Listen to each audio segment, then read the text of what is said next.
Jadi stroke bisa berulang-ulang, itu sangat benar. Sekali kena stroke akan terjadi pengulangan stroke.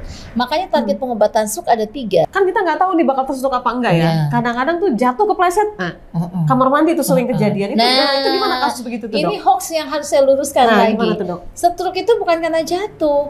Pasiennya stroke dulu baru jatuh.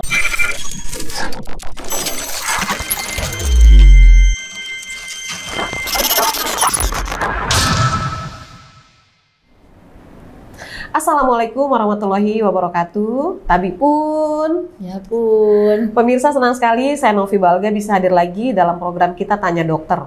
Program ini merupakan kerjasama IDI, Ikatan Dokter Indonesia Wilayah Lampung, dengan Rilis ID TV.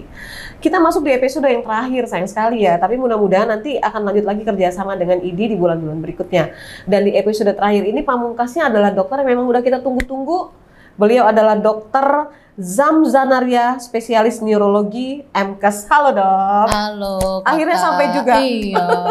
Jangan tertunda-tunda ya. Kenapa tuh bisa telat tadi? Kan ada pasien. Tadi pasien udah dijadwal. Oke, ini udah bisa nih selesai nih. Enggak juga. Enggak juga. Pasiennya banyak ya? Iya.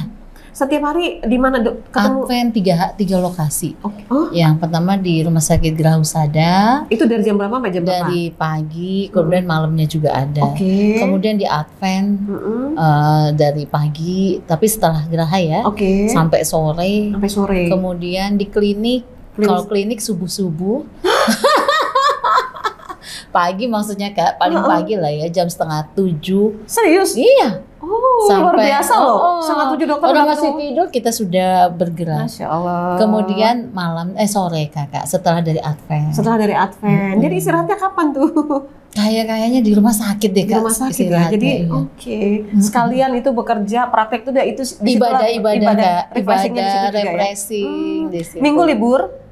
Minggu sih sebenarnya ada liburnya, tetapi karena aktivitas ya, organisasi. Dibalasnya hari Minggu. Iya, ditumpukin hari Minggu semua. Sama tetap visit pasien kan tidak pernah libur.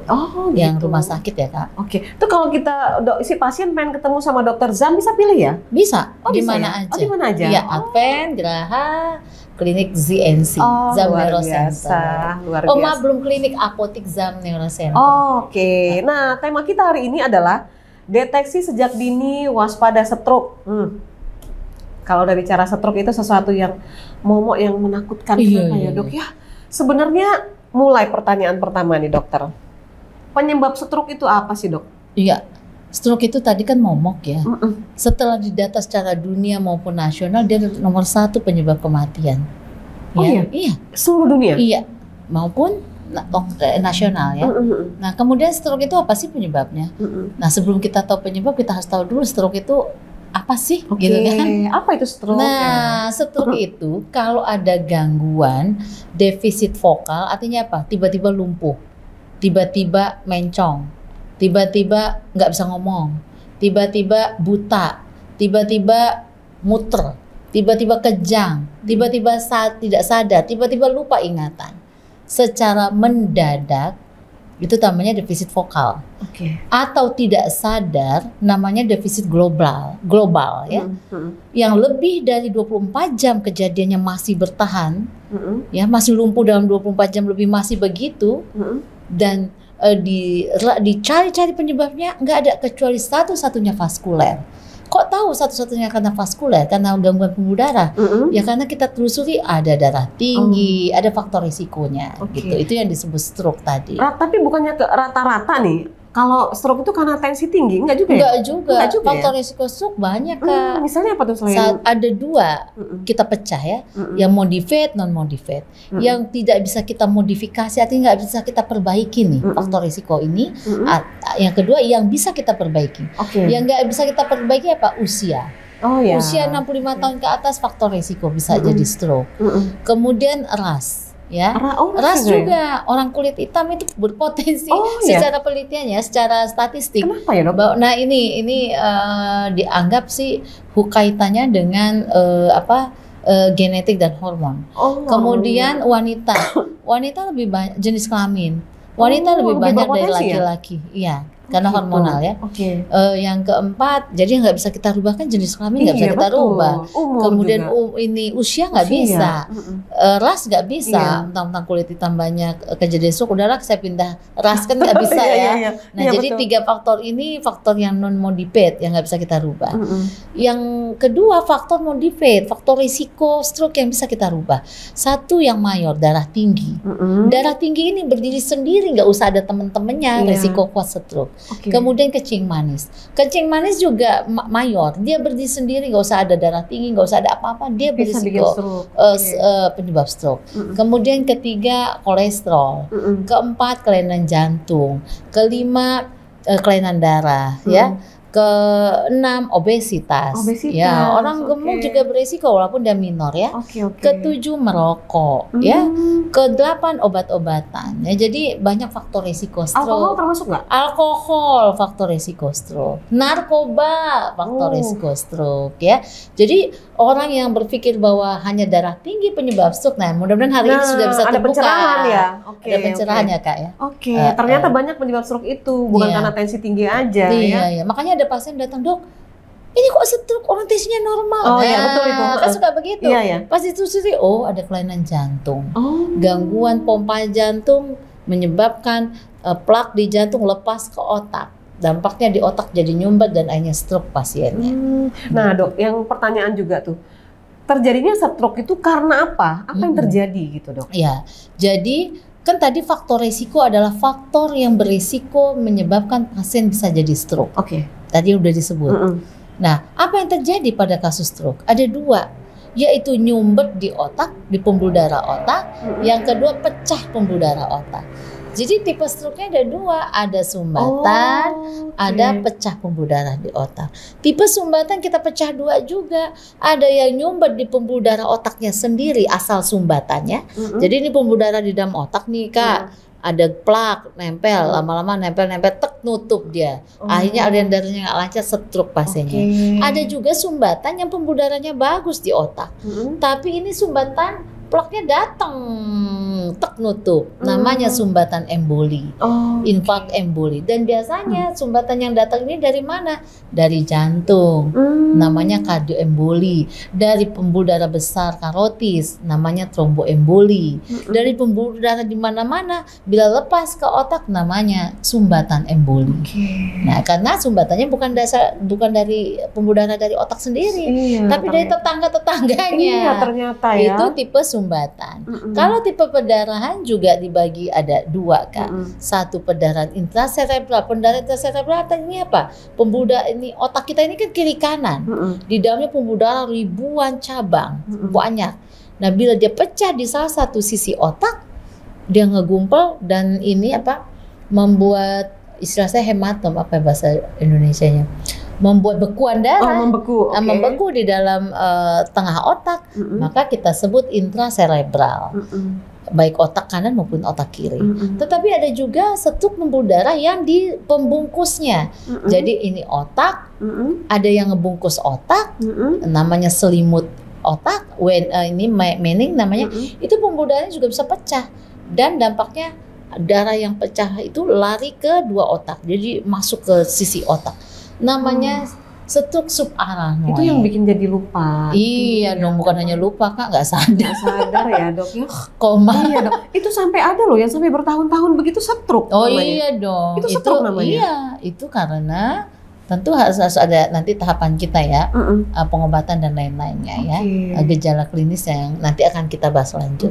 Stroke itu apakah bisa disembuhkan? Nah, tadi kan udah dibagi 2, yaitu sumbatan dan pecah pembuluh darah otak. Tentu ikhtiarnya dalam penanganan stroke adalah bagaimana tingkat kecacatan minim bahkan diharapkan tidak cacat. Yang kedua, tingkat kematiannya diikhtiarkan kita cegah. Ya walaupun artinya 2 ending ini bisa terjadi pada kasus stroke, cacat dan kematian. Nah, sehingga kalau katanya bisa sembuh nggak? Ya ada dong poin ketiga, yaitu sempurna pasiennya. Jadi bisa tergantung apa? Tergantung tipe stroke-nya, pecah atau nyumbat, tergantung luasnya, luas sumbatan yang luas atau kecil, atau perdarahan luas atau kecil, tergantung lokasinya. Menentukan kak cacat tidak cacatnya juga. Tergantung adekuat dalam pengobatannya atau tepatnya dalam pengobatannya. Nah, kalau yang cacat itu dia menyerangnya di mana biasanya, Dok? Nyerang di semua tipe sebenarnya. Sebenarnya. Makanya tergantung 4 tadi. Berapa luasnya, berapa apa tipenya, lokasinya di mana, kemudian bagaimana pengobatannya dan bagaimana menuju pemulihannya. Ini berpengaruh dengan kecacatan stroke.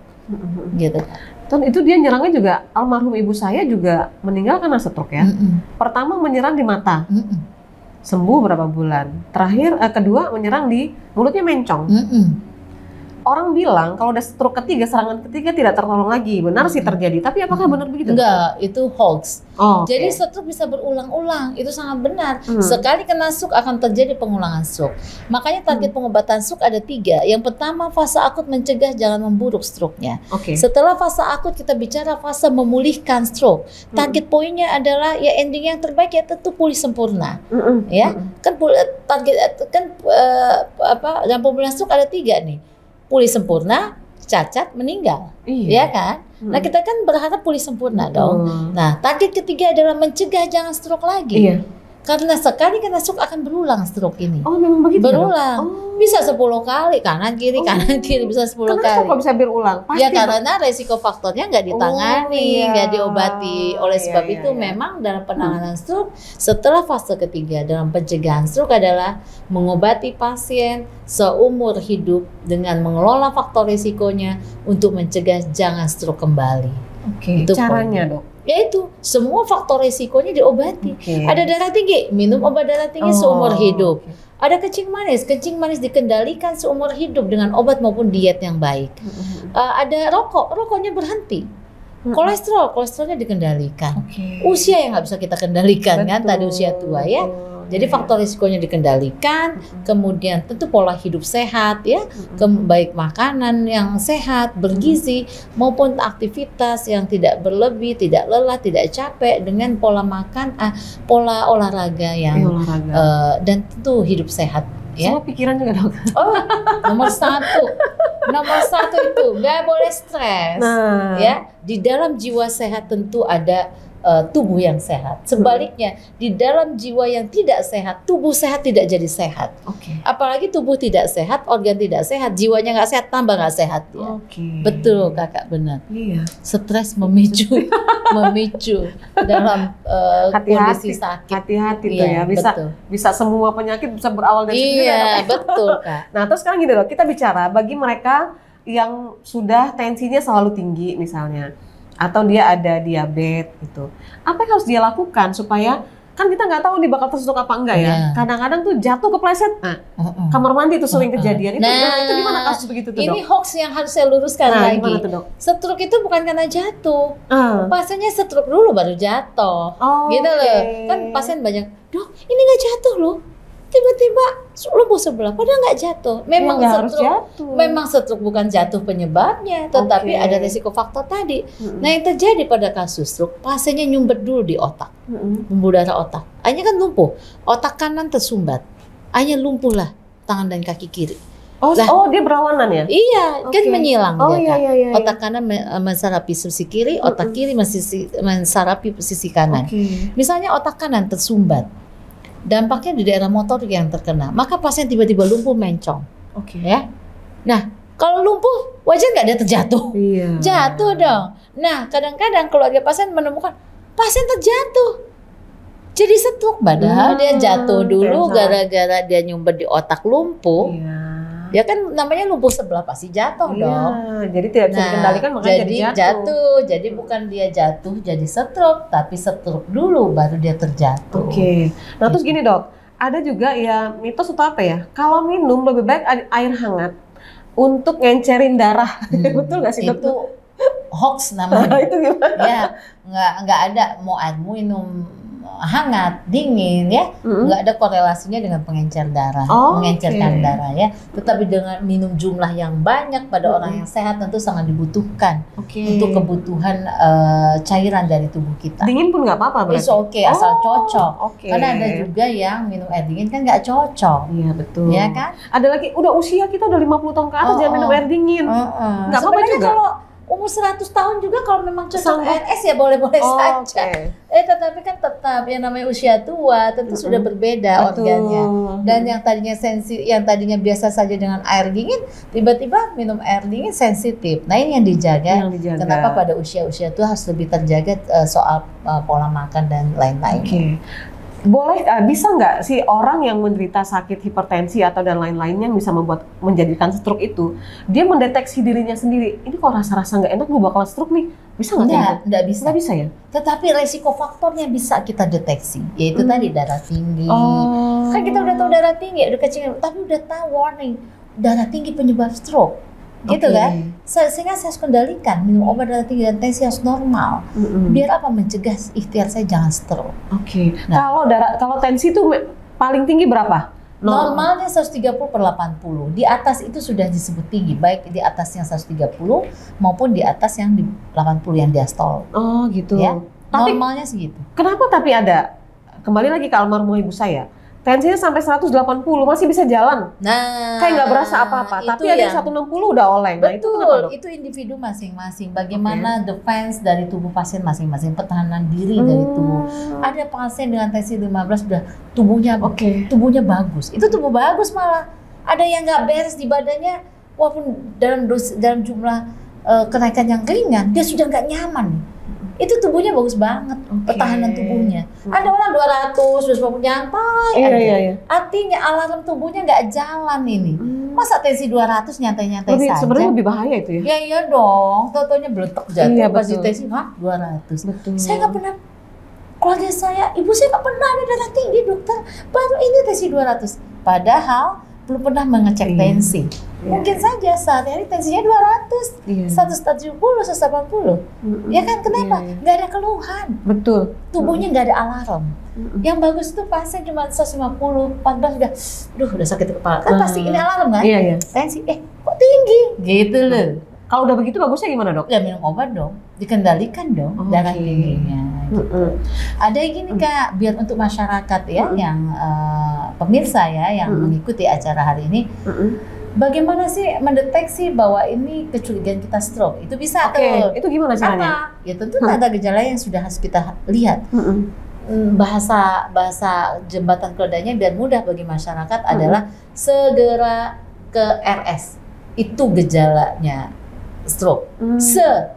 Se itu artinya apa? Semutan sebelah. Oh, semutan sebelah. Semutan. Oke. Ya. Gerak tiba-tiba tidak bergerak, lumpuh maksudnya. Sege ya. Bicaranya cadel. Nggak bisa bicara. Ya.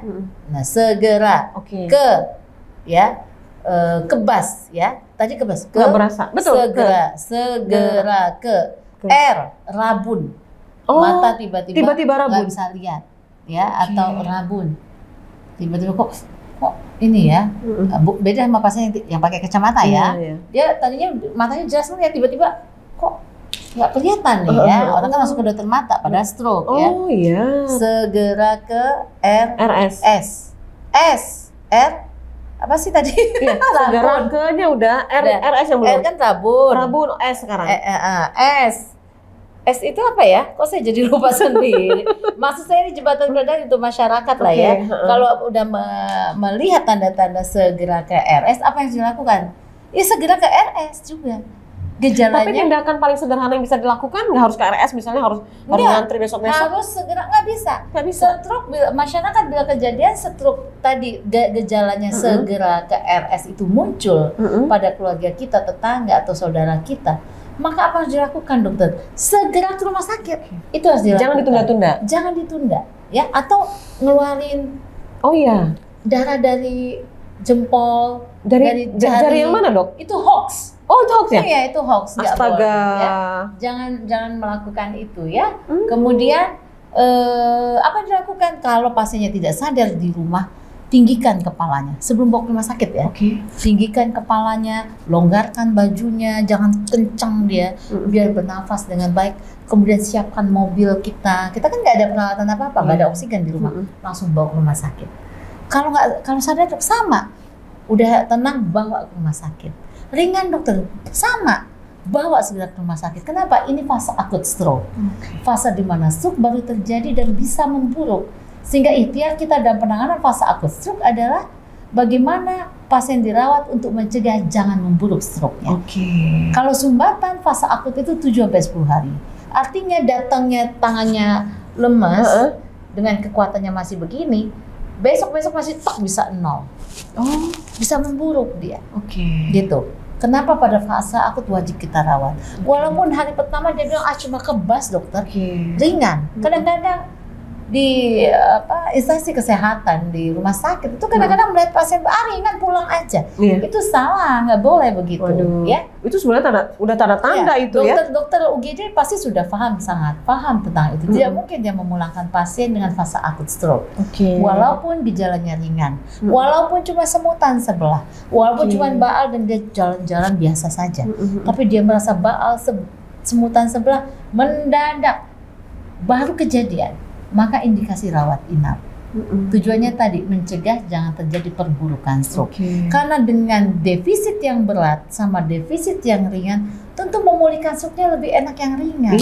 Kekuatan begini sama kekuatan 0, ya enak nggak mulihin kekuatan yang begini. Gitu loh Kak. Berapa lama itu dok kalau pemulihan kalau udah begitu dok? Nah setelah fase akut selesai tadi, maka kita bicara masuk fase kedua, memulihkan stroke. Memulihkan stroke butuh waktu 3-6 bulan. Dan dalam proses pemulihan tentu butuh kerja keras dari keluarga pasien, dari pasiennya sendiri. Dan nggak bisa ngandelin dokter, perawat, fisioterapis.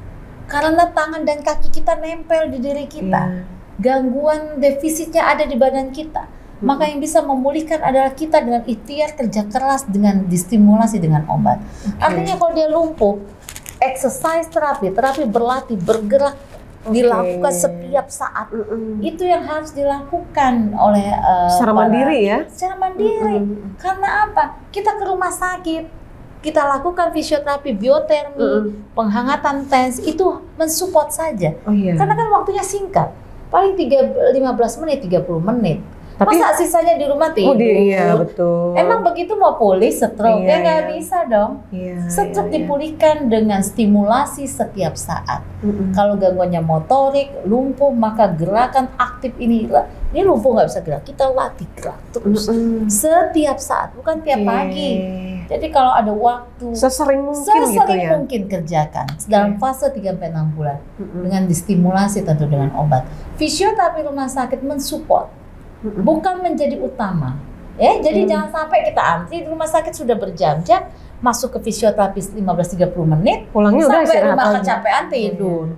Dan datang ke dokter Zamdok, udah 2000 kali fisioterapi kok nggak ada perubahan. Ya nggak ada perubahan dong. Orang kita juga tidak berikhtiar untuk melakukan perubahan gitu loh. Sama semangat. Jadi, saya meluruskan juga ini persepsi di masyarakat bahwa fisioterapi rumah sakit akan memulihkan stroke, itu nggak begitu prosesnya.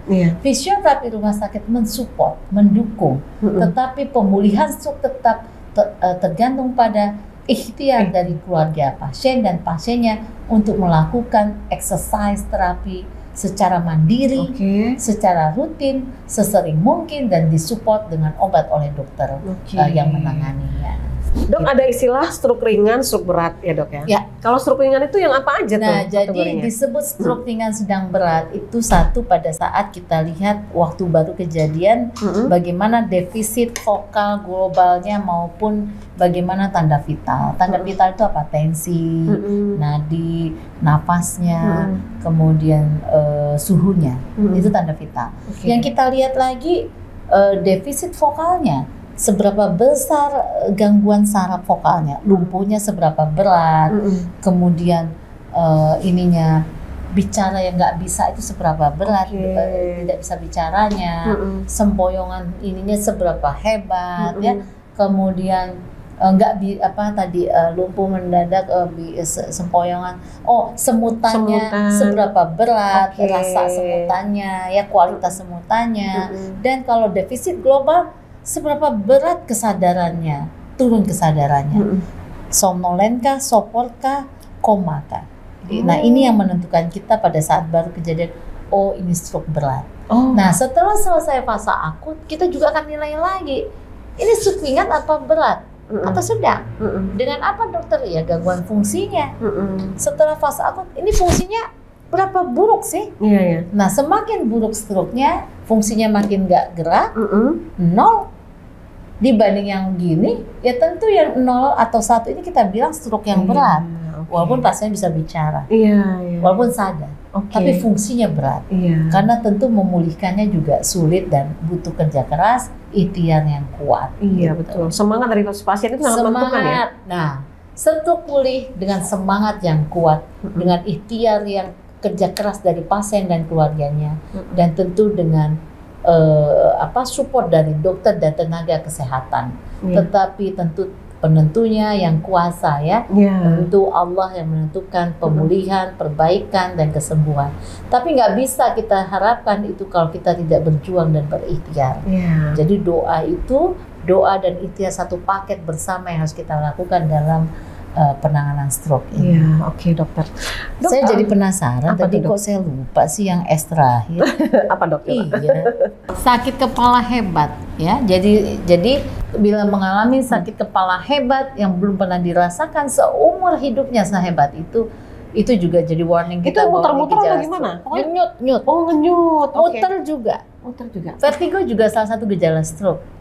Karena ada vertigo sentral, penyebabnya dari otak, dan bila clue-nya mendadak, vaskuler penyebabnya, maka ini kecurigaannya stroke. Jadi salah satu gejalanya. Mungkin nggak dok, orang yang tadinya tensinya nggak tinggi, nggak ada diabetes, tiba-tiba kan ada satu masalah besar, langsung bereaksi membuat dia stroke. Mungkin nggak? Nggak, jadi bisa ya kayak gitu ya? Stres, cemas, gangguan psikis yang berat. Bukan menjadi faktor risiko, tapi faktor mencetuskan, jadi pencetus ya. Dia udah ada faktor risiko, tapi faktor risikonya yang tensinya tinggi tadi dicetuskan lagi dengan stres, dengan masalah beban yang tadi dipikirkan. Terus kenapa stroke itu menyerangnya beda-beda? Oh iya dong, tergantung faktor risiko tadi dan tergantung dia pembuluh darah mana sih yang kerusakannya lebih cepat. Ya, dan kenapa dia menyerang yang di sana, kenapa menyerang di sini? Nah, itu kembali lagi pada resiko faktor, aliran darah, dan tentu takdir ya. Iya. Takdir. Nggak bisa dilawan. Itu nggak bisa dilawan. Kok dia bisa nyerang yang di sini, kok di sini enggak gitu loh. Iya. Terus kayak ya ada yang setelah mata dia menyerangnya ke mulut gitu kan, jadi bisa berganti-gantian gitu ya dok? Stroke yang berulang belum tentu gejala yang pertama sama dengan gejala berikutnya. Stroke yang awalnya ringan belum tentu yang kedua ringan. Sebaliknya stroke yang awalnya berat belum tentu keduanya berat. Ya jadi tergantung yang muncul pada gejala pasien pada fase akut yang kita lihat. Dok, kalau yang saudara-saudara kita yang kena sebelah terus mata itu mereka bisa melakukan terapi sendiri ya? Iya dong. Tapi kalau yang sudah di tempat tidur aja, apa yang bisa dilakukan? Mandiri. Ya sambil tidur dilatih, digerakkan. Tapi kalau nggak sadar gitu dok? Oh yang mau sadar, kalau nggak sadar bukan nggak sadar ya sadar tapi kontaknya kurang. Ya keluarga dong yang melatih. Keluarga. Jadi gini, pasien pada kasus stroke yang fase akut sudah selesai, tinggal fase pemulihan. Nggak bisa berharap pasien stroke yang lagi tergeletak itu dia bisa berjalan sendiri. Kalau nggak dia butuh caregiver. Pendamping orang sakit. Siapa dia? Keluarganya. Siapa dia? Orang yang kita bayar untuk mendampingi. Siapa dia? Siapa saja yang bisa membantu dia untuk mandiri. Nah, selama dia tidak mandiri, maka kita yang sehat ini menstimulasi pasien untuk mandiri. Jadi kalau dia tergeletak di kasur pada kasus stroke baru terjadi yang sudah lewat fase akut, jangan digeletakin di kamar. Jangan ditaruh di segi 4 kamar yang cuma lihat bengong. Iya. Tambah bengong pemirsa. Maka taruh dia di ruang keluarga ya. Biar dia melihat diajak lingkungannya, diajak ngobrol, diajak ngomong, suruh nonton TV, suruh melihat, distimulasi matanya, distimulasi pendengarannya juga setel musik, lagu-lagu rohani, ya lagu-lagu Islami, kemudian ngaji Al-Quran setiap malam disetel saat dia tidur, itu stimulasi semua di sistem baik memori, pengertian pemahaman maupun bicara diajak ngomong. Nggak ada orang stroke nggak bisa bicara jadi bisa bicara dengan sendirinya, tidak ada. Dia harus dilatih bicara dengan perkata-kata dulu. Makan, ya biarin aja begitu, tapi latih terus. Makan, makan, nanti dia betah tadi makan. Nah, Stimulasi yang sering dilakukan inilah yang menghasilkan endingnya pasien insya Allah bisa pulih. Kalau dia Walaupun ada saja pulih dengan cacat, ya banyak. Kalau stimulasinya tadi aras-arasan, malas-malas kayaknya nggak kemajuan nih 2 hari, ya nggak bisa 2 hari dipulihkan.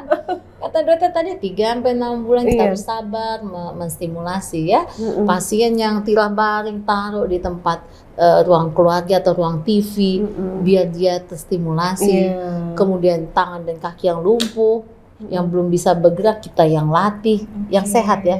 Pasiennya tergeletak tidur didudukkan secara bertahap sampai dia tegak kuat. Setelah tegak kuat pindahkan ke kursi roda. Di kursi roda distimulasi lagi, mau duduk mau tidur dia dilatih suruh bergerak terus, kaki bergerak. Setelah itu latih berdiri, dipopong, latih berjalan, dan tahap-tahap itu lakukan secara sabar dan berencana. Berarti memang sangat dibutuhkan orang-orang terdekat yang memotivasi.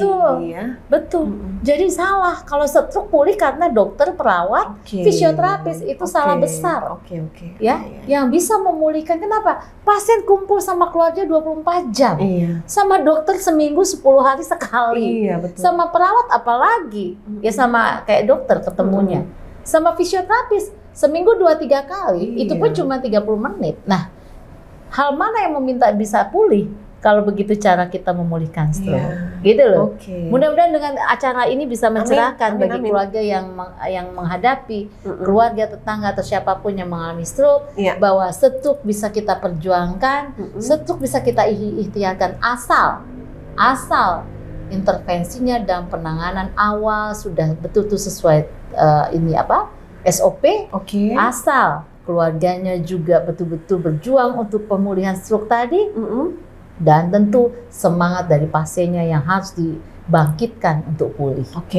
Dan jangan lupa kalau ada tanda-tanda kesemutan, kebas, cepatlah ke dokter segera, ke RS ya. Segera.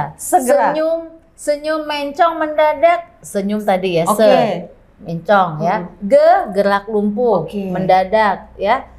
Bicaranya nggak bisa ngomong atau cadel ya, segera kebas ya. Mata tiba-tiba nggak bisa ngelihat ya. RS sakit kepala yang mendadak ya. Itu clue untuk masyarakat bahwa bila ada tanda-tanda segera ke RS, maka yang harus dilakukan juga segera ke rumah sakit. Buruan ke rumah sakit.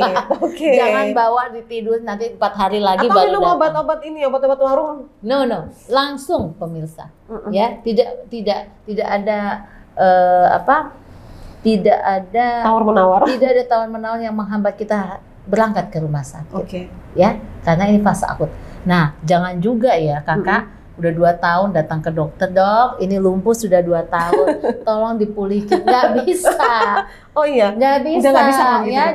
Jadi mudah-mudahan pemirsa yang di rumah yang ada kejadian begini jangan putus semangat juga dengan omongan saya ya. Tetapi ini cuma memberi pencerahan bahwa setelah fase pemulihan maka terjadilah cacat, stroke, dan apapun yang kita lakukan tidak akan bisa memulihkannya kembali. Maka waktu emas inilah yang harus kita ikhtiarkan biar pasien tidak memburuk dan terjadi pemulihan seperti yang kita harapkan. Amin. Ya, mudah-mudahan ini menurut saya sangat bermanfaat. Justru ini adalah episode yang luar biasa, pamungkas kita kerjasama dengan IDI di kali ini. Dan mudah-mudahan ini juga memberikan pencerahan yang luar biasa kepada kita semua.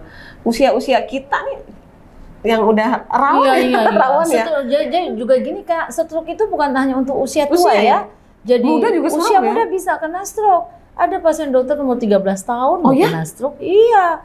Jadi stroke itu tergantung penyebabnya apa, risiko faktor. Pada anak-anak biasanya karena kelainan darah, kelainan genetik. Nah, itu bisa menyebabkan stroke pada usia muda. Kalau berdasarkan usia memang udah harus khawatir gitu ya. Khawatir dong, udah usia-usia tadi kan faktor risiko stroke nggak ada. Makanan apa dok? Makanan yang harus dijaga?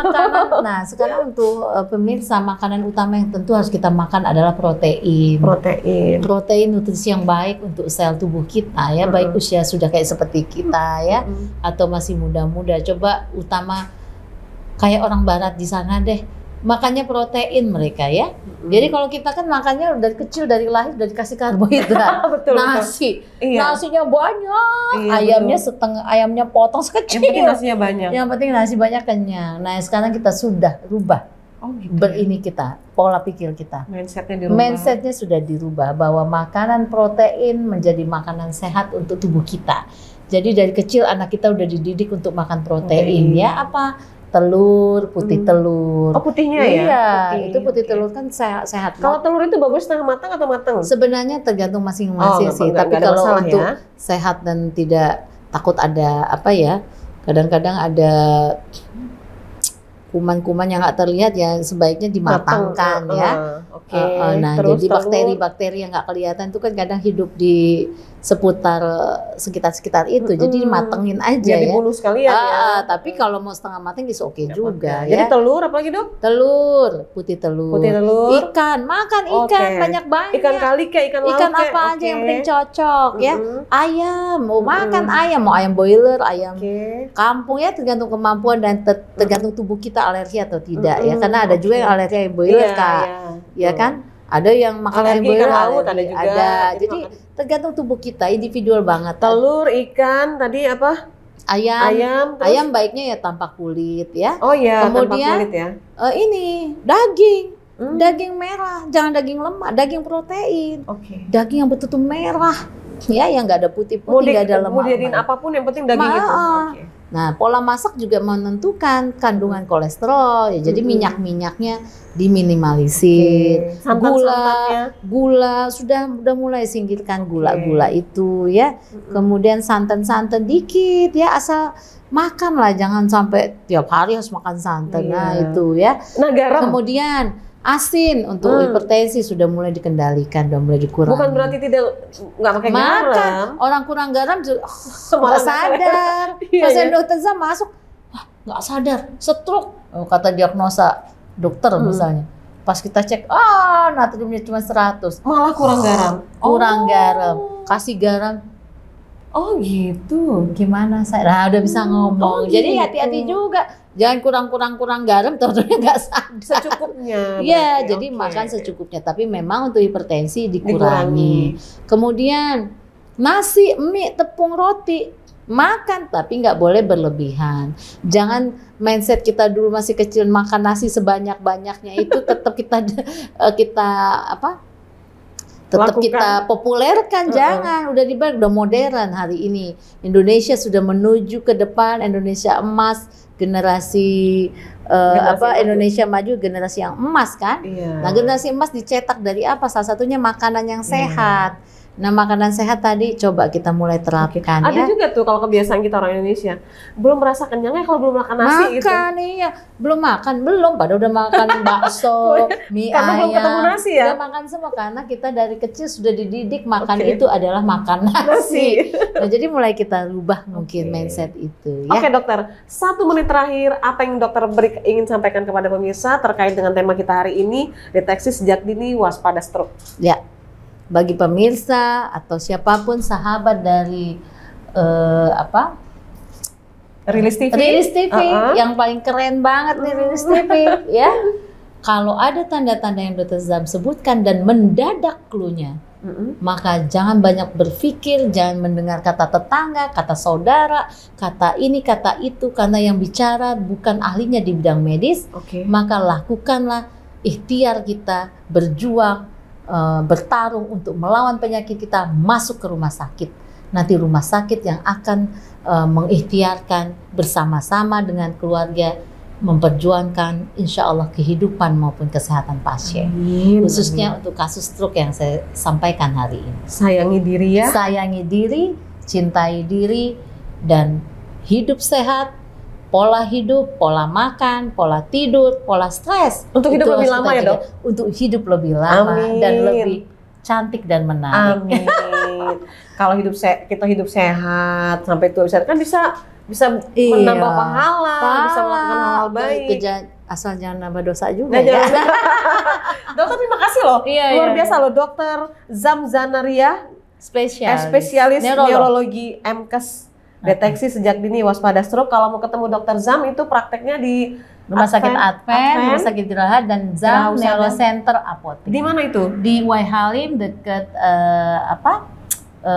deket Ayam Bakar Pak Gendut, di belakang sama masuk. deket Al Azhar. Oke. Di situ saya. Jamnya kalau yang di klinik? Kalau di klinik, di apotek itu pagi jam 7, kemudian sampai jam 8, Oke. kemudian sisanya sore setengah 4 mestinya saya udah di sana. Harus daftar dulu dok? Harus daftar dulu ya? Ya, ada pendaftaran online atau WA Oh, ya, gitu. itu janji. Terima kasih dokter. Dokter Zam Zanera sudah memenuhi keinginan kita, rasa rindu kita untuk ketemu beliau langsung. Bagi kita, teman-teman, saudara-saudara kita yang terkait dengan stroke, gejala stroke, hipertensi, diabetes, dan lain-lain yang bisa memicu stroke ya dok. Ya, Mudah-mudahan semuanya terjawab. Ingat ya, jangan mengandalkan dokter karena semua kembali ke diri kita sendiri dan keluarga. Betul. Terima kasih pemirsa untuk kebersamaannya. Terima kasih dokter. Terima kasih Sehat kakak. selalu ya. Sehat kakak. Sama-sama. Terima kasih Rilis ID. Terima kasih dan pemirsa, terima kasih juga untuk IDI Wilayah Lampung, Ikatan Dokter Indonesia Wilayah Lampung untuk kerjasamanya. Mudah-mudahan bisa dilanjutkan untuk episode berikutnya. Saya Novi Balga, mewakili kerabat kerja yang bertugas undur diri. Sampai jumpa dan wassalamualaikum warahmatullahi wabarakatuh. Waalaikumsalam warahmatullahi wabarakatuh.